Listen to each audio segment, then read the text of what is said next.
আমরা আসলে লাইভ দেখে তাৎক্ষণিক চলে আসলাম জামিয়ার সামনে।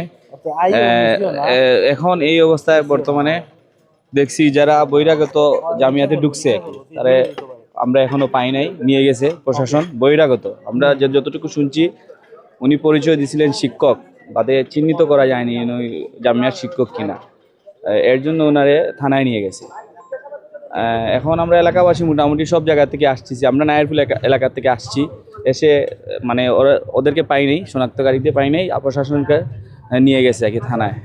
আর আমরা এলাকাবাসী সচেতন, মোটামুটি মীরাবাজার নায়ারপুল সব আমরা 15 নম্বর ওয়ার্ডবাসী, যেহেতু এটা আমাদের কেন্দ্র, আমরা সবই সচেতন ভূমিকা পালন করতেছি যাতে কোনো ধরনের কোনো সমস্যা না হয় ভোট কেন্দ্রে বা সকালেই কোনো সমস্যা না হয়। আমরা সব যে কয়টা আমাদের কেন্দ্র আছে, মোটামুটি 3টা কেন্দ্র আছে, আমরা সবখানেই ভিজিট করতেছি যাতে কোনো সমস্যা না হয়।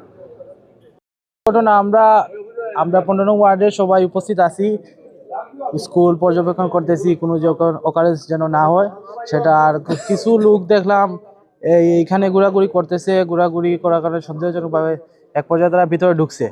পরবর্তীতে আমরা সবাই শনাক্ত করি, ওনারা পরিচয় দেয় যে ওনারা টিচার, স্কুলের শিক্ষক, কিন্তু স্কুলের বিদ্যালয়ের দারোয়ানও ওনাদেরকে শনাক্ত করতে পারি নাই যে ওনারা টিচার। এক পর্যায়ে আমরা ওনাদেরকে প্রশাসনের হাতে তুলে দিয়েছি, প্রশাসন বর্তমানে থানায় নিয়ে গেছে। এতটুকু, ধন্যবাদ।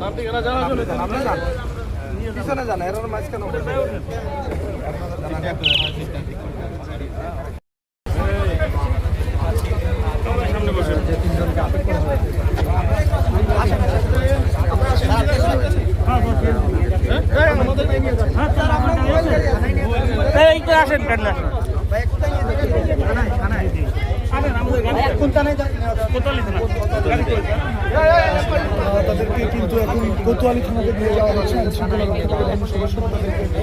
কোতোয়ালি থানাতে নিয়ে যাচ্ছে।